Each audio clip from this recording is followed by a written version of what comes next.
Hello student, here is a JEE Advanced 2019 question. If you like my videos, please subscribe the channel and hit the like button.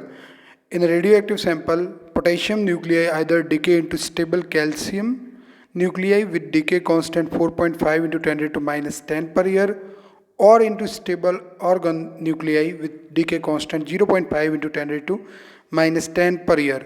Given that in this sample, all the stable calcium and argon nuclei are produced by potassium nuclei only in time t into 10 raised to 9 year, if the ratio of sum of stable calcium and argon nuclei to the radioactive nuclei potassium is 99, the value of t is, और अपन को ln 10 की value दे रखी है.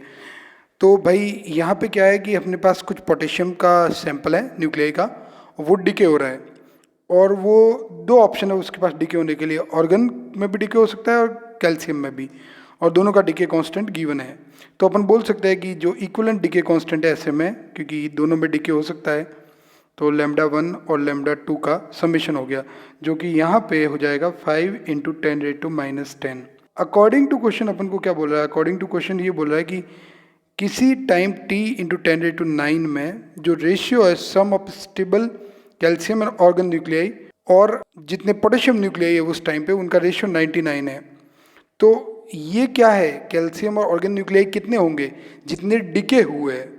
Decay कितने हुए हैं, तो मान लो शुरू में n0 थे और फिर जिस टाइम की बात करें उस पर n रह गए, ठीक है ना. ये तो हो गए टोटल डिके.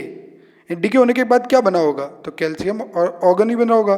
तो ये बेसिकली रिप्रेजेंट कर रहा है sum of calcium and argon nuclei को, और डिवाइडेड बाय उस टाइम पे हमारे पास कितने पोटेशियम न्यूक्लियाई है से n. तो हमको इसकी वैल्यू दे रखी है, यानी अगर मैं इसको सॉल्व करूँ तो n0 बाय n माइनस 1 की वैल्यू 99 दे रखी है. तो हम ये बोल सकते हैं n0 बाय n 100 है. नोट कीजिएगा n0 क्या है, शुरू में कितने पोटेशियम न्यूक्लियाई थे, और n क्या है, वो टाइम जिसकी ये बात कर रहा है उस पर कितने पोटेशियम न्यूक्लियाई है. तो हमारे पास रेडियोएक्टिव डिके इक्वेशन है n at any time t, that is the number of remaining nuclei at any time t is equal to initial number of nuclei into e raise to minus lambda t. अगर इस equation को यहाँ लगाए तो हमारे पास n0 n की जगह में लिख सकता हूँ n0 e raise to minus lambda, और लेमडा की जगह आ जाएगा लेमडा इक्विवेलेंट, और t की जगह हमको दे रखा है t into 10 raise to 9 years is equal to 100. यहाँ n0 कट जाएगा, और अगर अपन इसको सॉल्व करें तो हमारे पास आ जाएगा e raise to lambda equivalent की वैल्यू हमने निकाली है 5 into 10 raise to minus 10 t into 10 raise to 9 is equal to 100. और अगर हम इसको ऐसे भी लिख सकते हैं कि 0.5 into T is equal to ln 100.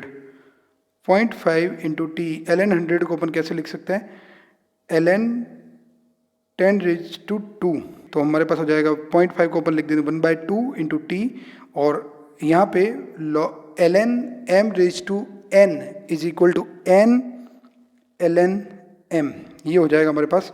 और जिसको अपन फर्दर सॉल्व करेंगे तो हमारे पास आ जाएगा t equal to 4 times ln 10 की वैल्यू 2.3 दे रखी है, जिसको सॉल्व करेंगे तो हमारे पास t का वैल्यू आ जाएगा 9.2 as the required answer. Thank you.